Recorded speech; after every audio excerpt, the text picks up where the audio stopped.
Welcome to Good Books Radio. I'm Dr. W.F. Strong, your host. Our book today is The Secret Club That Runs the World. The author is Kate Kelly, who is also the best-selling author of Street Fighters, and you may know her from CNBC, where she is a financial analyst for that financial network. Before we get to Kate Kelly, I want to thank our underwriter, audiobooks.com, where your first book is free. One of the things I love about audiobooks.com is that I can use it going from one instrument or one device to another. I can listen to it on my iPad. I can go in the car and pick up the same story on my phone. And then I can go into my office and I can pick it up on my computer if I want. It's a seamless transition from device to device. And so I highly recommend it, audiobooks.com. Our book today, The Secret Club That Runs the World, is about the kind of secretive world of commodities trading. And you may think that sounds esoteric, but it actually affects the price of gas. When you filled up your car, your truck this morning, it affects the price of orange juice. It affects the price of coffee. It affects you at every turn. These commodities traders who buy futures contracts in one thing or another have tremendous impact on our everyday lives, even if you're not invested in the market. So we have with us Kate Kelly, who is an expert on this. She worked for the Wall Street Journal for 10 years, and now she works for CNBC as their commodities analyst. So lucky to have her here to discuss her new book, The Secret Club That Runs the World. There's a lot of people who say, especially here in Texas, that if we would just drill, baby, drill, that we could, if we could double the output of America's oil production, that we could have $1.50 a gallon gas. Is that true? There is some truth to that. I mean, if you come up with more abundant supply, just fundamental economics tells you that prices are probably going to get cheaper. Unless demand doubles or something like that. But assuming demand held static, greater supply will help. And I do think we could be looking at an era of cheaper petroleum products like gasoline in the U.S. because we are rich in this shale oil right now coming from North Dakota. And assuming that we can harness the infrastructure and make sure that we can move it around on trains or trucks safely, we should be in a better spot in terms of more affordable oil products. Well, the reason I ask the question is there is the flip side of this that says that the commodities traders are, never going to let that happen, that they're going to fix it. So either they will fix it through the trading or the Arabs will fix it by controlling supply. So I don't think it's that simple. I think the Middle Eastern oil producing regions, of course, and, OPEC, the cartel, they're going to do everything they can to preserve their prices. Mm-hmm. And, Saudi Arabia certainly has talked recently about amping up their output in order to make up for shortfalls in other parts of the world. And I'm sure they might do the opposite if they thought that prices and therefore profitability were threatened. So that piece is kind of the easier piece, slightly. When it comes to the traders, I don't think it's that simple to say that traders will never allow prices to be that low. I think for starters, you have to define trader. Mm-hmm. In my book, I'm mainly talking about people who use this commodity version of the stock market, where contracts are traded that bet on the future prices of oil and gas and other commodities. And I don't know that they really care what the absolute price is of crude oil or other commodities, so long as their particular bets prove accurate, right? Yes. So at any given time, they might be betting on higher oil, they might be betting on lower oil. I think they're probably sort of indifferent to really where it is. They only care relative to where their own money is. And I don't know that they necessarily have a vested interest in expensive oil. Having said that, there are parties that certainly do, not just the oil-producing nations, but, companies that sell oil. Maybe they take it from an oil-producing country and they provide it to a refiner somewhere else who's going to turn it into gasoline or jet fuel. They might like to see higher-priced oil if it helps their margins. So if the oil companies in America got together and colluded to fix price, that would be illegal, would it not? I would say so. I would say they'd have an antitrust case on their hands. So absolutely right. So I that would not be permissible. And, I think that's why you don't see that going on here, at least not that we know of. But that's what a lot of people believe. They think that, especially about, about 4 years ago, when the price of oil kept going up and up and up, and people were screaming that the commodities traders were making that happen. Right. So let's talk about that, because I think that's one of the freshest memories that people have of this very question about how the professional traders, called speculators, influence the actual prices that you and I pay. So yes, I mean, back in 2008, when we had $4 a gallon gas and the price in this futures market that I talk about had oil above 100 and ultimately up to about 150 per contract, people were outraged and thought there was a connection between the speculators and the higher prices. And there was a connection. There was a connection. I mean, you had tons of volume in this contract market, levels of volume that we had not seen in the past.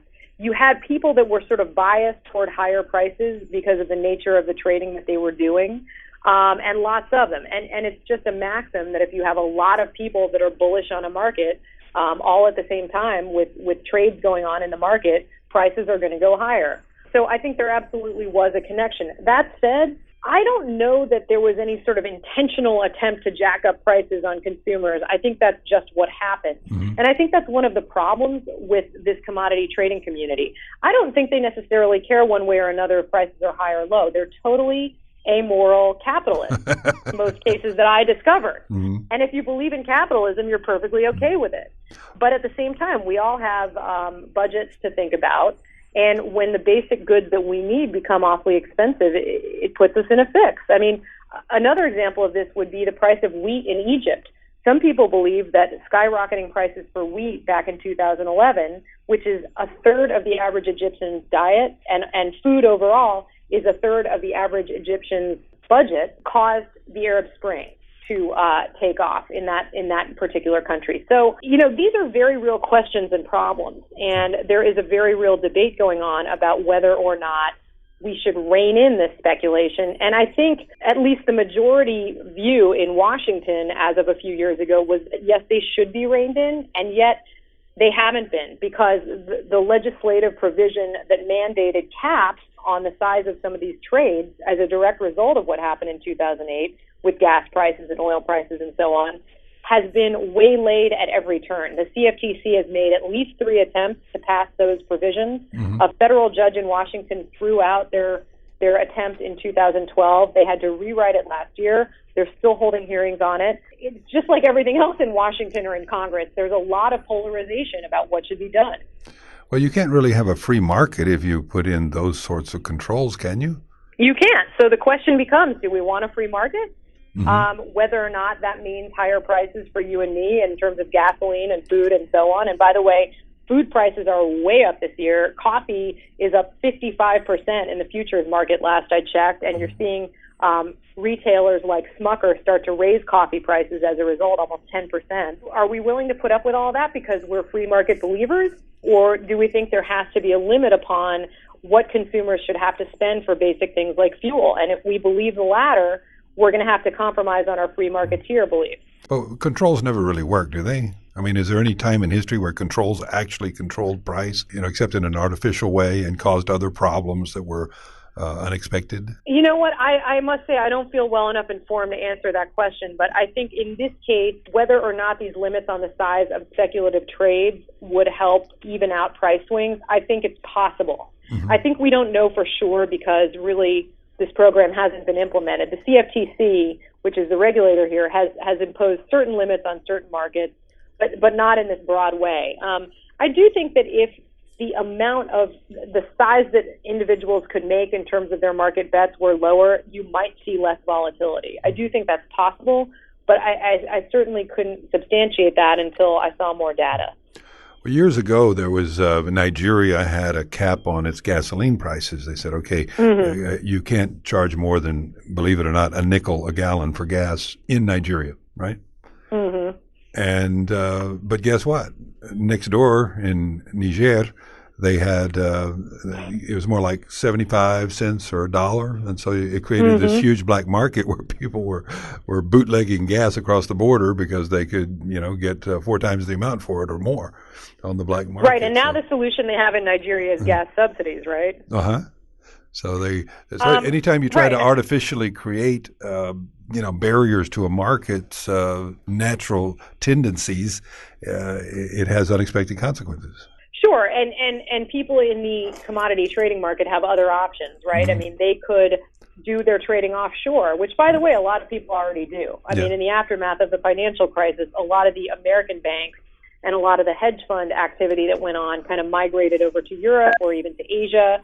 Right now, in a parallel but slightly different part of this market, we're seeing physical commodity assets like tanker ships and warehouses and other physical industrial assets that banks own being sold off oftentimes to foreign investors because the Federal Reserve has signaled that they're not comfortable with those investments. So you're right. I mean, people could always do business in a different country. That said, the U.S. remains an important market for a lot of these commodity traders, and I doubt that we'd lose the entirety of the business. Well, the thing I say to people who always say, well, if America would pump more, then we could have really, really cheap gas. What America produces in oil could be produced, turned into gasoline here, and we would control our own market and all that. But I say, but we have a world oil market. The market is sold. The oil is sold into a world market. And so how the world's doing is going to affect it more than how the U.S. as a microcosm is. It will, I agree, although the interesting thing about commodity contracts is they're always connected to the physical commodity. If you buy a commodity future and it expires on you, you're going to see a delivery of barrels of oil or, slabs of metal or whatever it is at some point.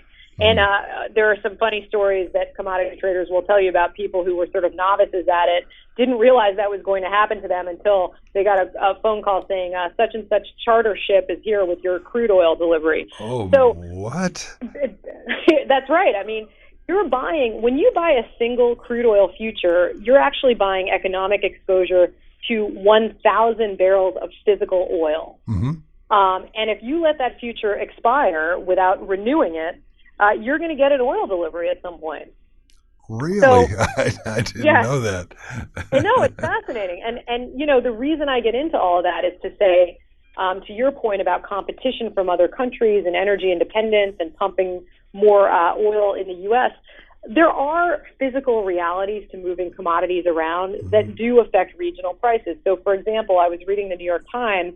Gas prices during the summer driving season are going to differ throughout the country. They're going to be higher for me on the East Coast. They're going to be 10 to 30 cents higher is the prediction, but probably lower in the Midwest and possibly a bit lower in Texas as well, because it's just easier to transport the Bakken crude that's coming out of North Dakota through the Midwest corridor and south than it is to get it to the East or West Coast right now. That's just a logistical reality. Mm-hmm. So at least for a shorter or a medium term, you're going to see cheaper gas in your part of the country than mine. So that just highlights the fact that local production and transportation issues do matter. You know, we're very rich in natural gas in this country, but for some reason it's $4.50 as opposed to closer to $10 in Europe and $15 in Asia. Mm-hmm. Why is that? Why don't we just take our natural gas and ship it to Asia where we could ostensibly make $10? Well, because converting natural gas into liquefied natural gas, which is the type of gas that you can actually put it on a ship and transport over the Pacific Ocean, takes a whole process. The infrastructure for doing that and getting it on the ships doesn't really exist yet. There are one or two companies that are trying to do it, but they need permits from the U.S. government, and they're getting them, and they're tied to like a start date of 2016 or 2017. It's just a whole physical, logistical reality that can be very costly. Now, something that a lot of people I don't think get when they're complaining about the commodities traders driving prices, they don't realize they can also make bad bets and go broke. That's right. And there's something inherent to commodities trading that makes it riskier than other types of trading. Mm-hmm. That is the very nature of the futures contract. Now, I should say commodity traders use all kinds of things. They use options. Sometimes they even use stock. They use swaps. But the future is sort of the classic commodity contract. And the way a future works is you put on a small down payment, let's call it 10% of the economic value of the entire contract. So that's called your initial margin. Mm-hmm. And if the markets move with you, if the markets move in the direction you're expecting, you could make great money on a very small down payment. If they move against you, you're going to get a margin call. And you're going to have to come up with cash that very same day as the markets move against you to settle up. And if markets move wildly against you, against your very small down payment, you could owe a ton of money because the economic value of what you hold is much greater. I mean, it's kind of not this isn't a great analogy, but just worth mentioning. What happens when you put down a minimal amount of a mortgage on a house, and then the house goes underwater? Maybe you default on your loan. You've got a huge issue. Talk about some of the people that you discuss in your book that are, the Warren Buffett, so to speak, of the commodities world. So I would say probably the most powerful person in my book that I write about in detail is Ivan Glasenberg. Now, you probably never heard of him, but he inherited Mark Rich's company. And most Americans, I think, at least know the name Mark Rich. Yes. He was the famous oil trader and fugitive, very distasteful to a lot of people because he traded with Iran during the hostage crisis of the late 70s and early 80s. He traded with South Africa during apartheid and so on. He did all this out of Switzerland, where he argued before he died last year that it was technically legal to do so. But morally speaking, and in terms of international human rights issues, very offensive to a lot of people. So his company, like it or not, was sort of a pioneer in this commodity trading business. And after he sold his stake, they changed their name to Glencore, and it's now run by this fellow, Ivan Glasenberg. Ivan Glasenberg took the company public a few years ago. They also bought a mining company called Xstrata, which was a deal finalized last year. And they now are in every single major physical commodity market with the exception of natural gas. They trade these things on a physical basis. They put barrels on ships and get them across oceans, and they run processing centers, and they store metal, and they're drilling for oil off the coast of Africa. They're doing all of this. And they're also hedging using these commodity contracts, and they're also speculating, just making bets unconnected to what they're doing sometimes as to where the market's going to go. They have their finger in every pot. They probably have more nuanced information about what's going on in the market than any other single player, and they trade very profitably.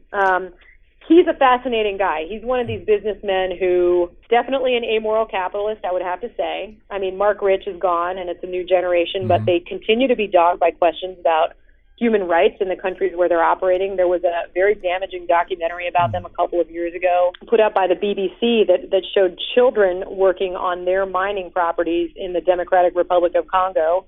As an aside, I should say they deny they had anything to do with it. They say the children were the kids of local squatters, but nonetheless, this is the type of thing that continues to come up for them. And I think a company that didn't operate in Switzerland with a sort of lenient corporate structure and international laws might not be able to do. But he's an interesting guy. He's one of these sort of 24/7 businessmen. No matter what the day, no matter what's going on, he gets up very early in the morning and runs, swims, or jogs. You know, there's an incredible scene in my book which he basically negotiates at the 11th hour a deal to allow his merger with this mining company Xstrata to happen at a London hotel in the middle of the night with Tony Blair's help. Then he goes off to a private club in London to have a cocktail with one of his partners and one of their clients. Then he gets a private jet back to Switzerland so that he can have a shareholder meeting at 7 o'clock in the morning and works out when he lands. So we're talking about a superhuman work ethic. I don't know how anybody operates like that, but I guess that's the nature of these 24/7 businesses. Well, what shocked me in your book was the way these guys were taken in as new traders, and they would give them $30 million and say, here, trade with this and make us some money. Oh, heck yeah. And one of my main characters is this guy, Pierre Andouran, who started at Bank of America, had a great quarter, but then lost a bundle, left that company. He previously had worked at Goldman Sachs, where he didn't like the risk controls. He thought he wasn't getting enough money to trade in the markets. After the Bank of America situation, he landed at one of these London traders that competes with Glencore in the energy markets called Vitol. And he was able to spin the Bank of America losses such that, gosh, the markets moved against me. It was a bummer. Actually, in that case, his trade didn't work out because of the SARS epidemic, if you recall that. Yes, the price of energy fell dramatically after SARS. So I guess you could argue that's an unforeseeable event. I think he so had he a makes case. This case. He makes the case, and they say, this young guy seems humble. He seems willing to learn, and he's obviously got a knack. We're going to hire him. And before long, he was like doubling his initial capital for a period of years. So, yeah, these guys take risks, they take big losses, but ultimately, if they have the horse sense to trade these markets accurately and they have enough capital to keep going even after losses, they're pretty unsinkable. I mean, they just pop up everywhere. I like the story that you have in the book about a trader who was essentially had made a good deal of money, but they'd only paid out $4 million in commissions or $3 million, and the trader thought that should have had more like 6 or 8, and so they quit.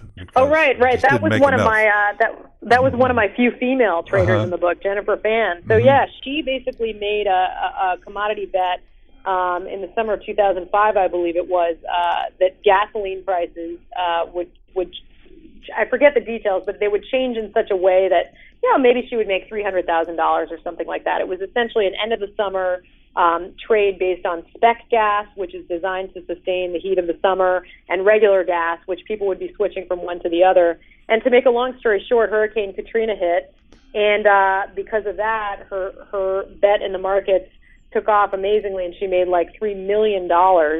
And, at the end of the day, after several years working at the place she was working, which was Morgan Stanley, she thought she was underpaid relative to hedge funds, so she left.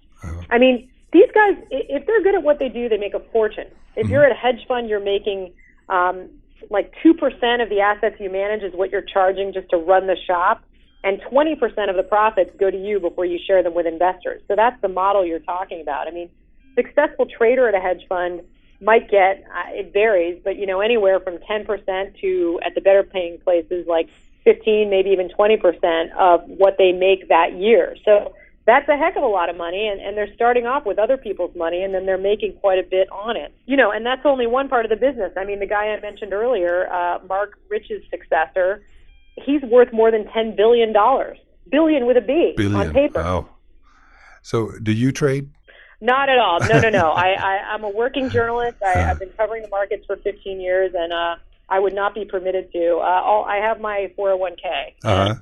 Once a year or so, I like to kind of look at my allocations and decide whether I'm going to do the Vanguard retirement fund or do a little emerging markets or whatever. But that's about as exciting as it gets. Well, I've always found that interesting that a lot of people who are the reporters, Wall Street Journal. I know you worked at the Wall Street Journal for 10 years, so you're connected to people who know. You have legal inside information, and so I would think it'd be kind of tempting to take advantage of this special information. Not for me, because I just think I would be terrible at it. I mean, I don't think I have the patience to do the fundamental stock research. I would be probably trading on gut and losing a fortune, as many people have over the years. But yeah, I mean, I'm sure that temptation is there, and there was a scandal at the Journal before I worked there with a fellow who was working on the Herd on the Street column and was passing around information. So it certainly has some precedent, what you're talking about. But I learned early on the importance of protecting your source's confidentiality and protecting the confidentiality of your information, and I just kind of kept that habit. The only time it gets tricky is not so much nothing to do with trading in the markets for my own benefit, but just when you have a piece of information that's potentially material that you want to confirm, and you're trying to call other parties to just get enough to do the story, but you don't want to pass around the information, and you don't want to pass around damaging information that might also be wrong. So that's when you have to be super, super sensitive, when the story's in progress. But, you want to be prudent about how you complete your job. Well, and that's where I ask for a lot of advice from my boss. Let me give you a hypothetical. Let's suppose that I put you in, that I was a hedge fund manager, and I hired you, a person who's had a lot of experience talking to the stars of commodities trading, and I said, I want you to hire 3 people for me to run commodities trading. What kind of person would you look for?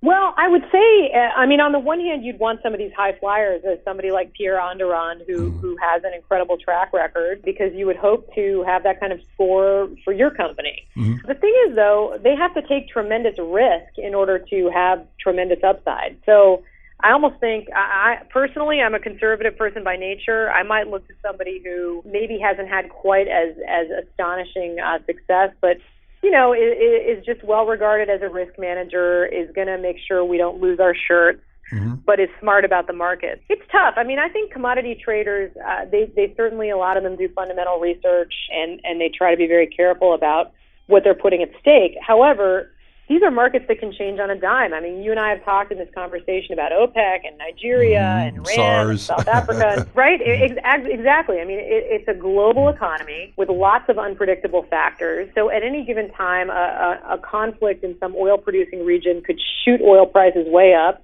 And then you've got this very micro factor that we talked about, which is the nature of a futures contract is such that you have a lot of potential cash at risk at any given time.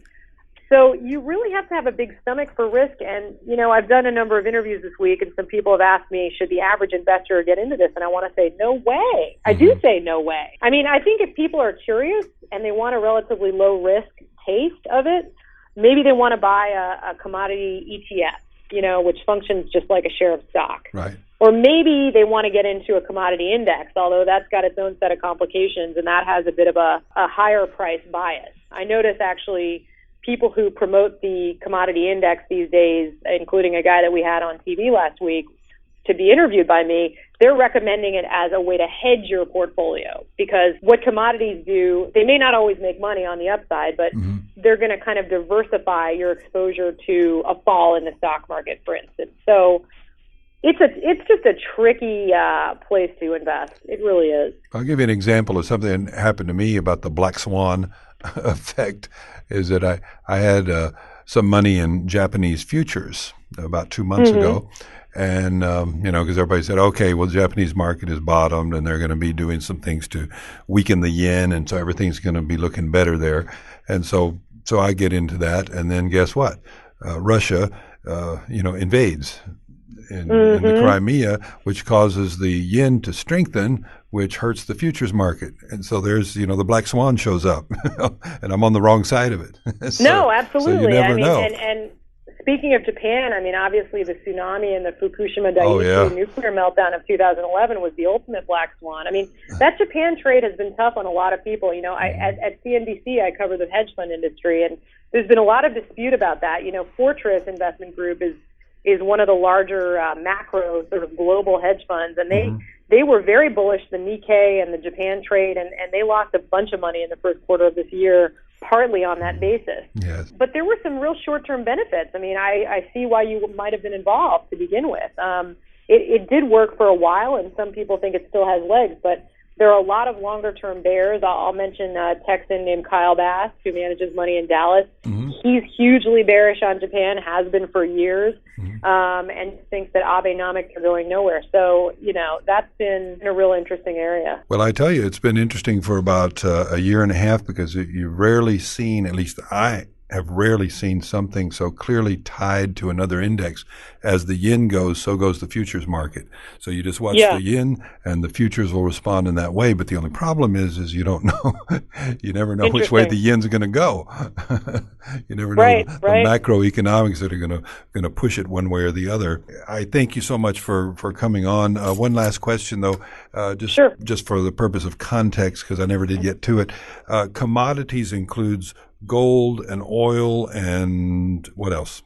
It's a very broad class of things. It's really any of the basic building blocks of commerce, but just to name some popular, definitely oil, gold, silver, copper, grains, wheat, corn, barley, soybeans, any of those things, orange juice, frozen orange juice futures, pork bellies, cattle, coffee. Do you want more? There are probably hundreds. There are people who specialize in all these markets, right? You got people who just do orange juice, I'm sure. There are. I think that's a diminishing group. I don't know how many people just specialize in orange juice futures in this day and age. Certainly you have orange growers that oranges are all they do, but in the brokerage market or the professional sort of betting market, i.e. hedge funds or, Wall Street firms or what have you, I don't know that there are any orange juice specialists left. You probably have brokers who specialize in the soft commodities in general, soft meaning, juice or grains and things like that. So they might handle those as a group. But I think the most sort of volatile, lucrative, large commodities markets are the energy, the metals, ags as a complete group, and not so much the individual ones that we might remember like from Trading Places in 1983. What about the people who are in the gold markets these days? Do they feel like gold is just going to move sideways a while? Is it a good long term? I don't know what the consensus view is. That's another one that's been quite controversial, right? So last week we had the Goldman Sachs commodity analyst on CNBC, and he was saying, gold, just for context, is was at roughly $1,250 per square troy ounce that day. He thinks it's going to 1050 by the end of the year, which is quite bearish. As a refresher, I mean, in the throes of the U.S. financial crisis, like early 2009, for example, gold was in the $900 range, I believe. Yes. So if he's right, we're almost back to where we were 5 years ago. Now, it did peak up in September of 2011. It crested 1,800, and a lot of people think it's coming back, but I don't know. There are real disparate views on it, and I would say the majority of people that I talk to, at least, are pretty bearish right now. Well, if interest rates are going to be so low, then there's not a lot of reason to be in gold, is there? Well, I mean, that's certainly one argument. Now, there's one sort of major investor out there, John Paulson, who has thought for years that the reason to have gold is basically because it's a great hedge against inflation, and they think it's going to happen as the new money supply that the Fed has printed works its way through the system, which could be 5 to 7 years. Now, they were saying this as of a few years ago. I think at this point, depends how you date them, but this should be happening in 2-3 years. But I don't know. There's a lot of divergence of opinion out there. Thank you, Ms. Kelly, for joining us today on Good Books Radio. You can catch this program again if you didn't get all that you wanted. You can listen to it as a podcast from our Facebook page. That's Good Books Radio on Facebook. Or you can go to our YouTube channel, Good Books Radio, and you can pick up the interview there again. The book, once again, is The Secret Club That Runs the World by Kate Kelly of CNBC. For Good Books Radio, I'm Dr. W.F. Strong. Have a good day.